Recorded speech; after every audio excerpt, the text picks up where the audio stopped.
Hello all welcome back to my channel. ఈరోజు capsicum ఆలు masala curry ఎలా చేసుకోవాలో ఒకసారి చూసేయండి. దానికోసం 3 బంగాళదుంపలు, 1 ఉల్లిపాయ, 2 క్యాప్సికమ్ పెద్దవి, అలాగే 3 టమాటాలు, 3 పచ్చిమిరపకాయలు, కొంచెం కరివేపాకు, అలాగే కొంచెం కొత్తిమీర కూడా తీసుకోవాలి.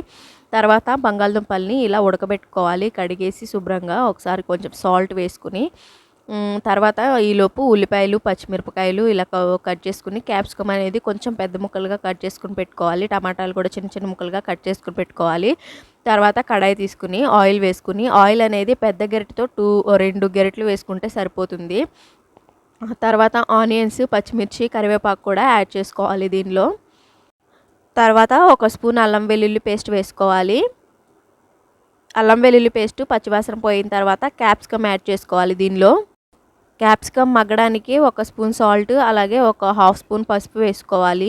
అప్పుడు క్యాప్సికమ్ అనేది ఉప్పు వేయడం వల్ల కొంచెం వాటర్ వచ్చి మగ్గుతుంది. ఇప్పుడు మూత పెట్టుకుని మనం ఈ క్యాప్సికమ్ని ఉడికించుకోవాలి. చూసారు కదా, ఇలా క్యాప్సికమ్ అంతా ఫ్రై అయిన తర్వాత టమాటాలు యాడ్ చేసుకోవాలి.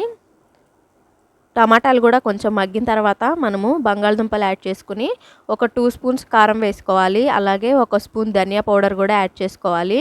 చూసారు కదా, ఇలా మొత్తం ఒకసారి కలుపుకున్న తర్వాత కొబ్బరి పేస్ట్ వేసుకోవాలి. 1 స్పూను కొబ్బరి పేస్ట్, ఫుల్ స్పూన్ కొబ్బరి పేస్ట్ అనేది యాడ్ చేసుకోవాలి.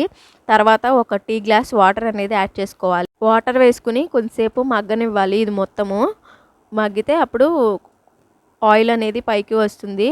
ఆయిల్ పైకి వచ్చిన తర్వాత స్టవ్ ఆఫ్ చేసుకోవడమే. చాలా బాగుంది, ఒకసారి తప్పకుండా ట్రై చేయండి.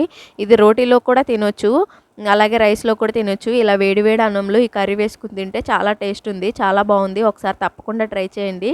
ఎలా ఉందో ఒకసారి కామెంట్ చేయండి. మరిన్ని వీడియోస్ కోసం నా ఛానల్ని తప్పకుండా సబ్స్క్రైబ్ చేసుకోండి. Thank you for watching.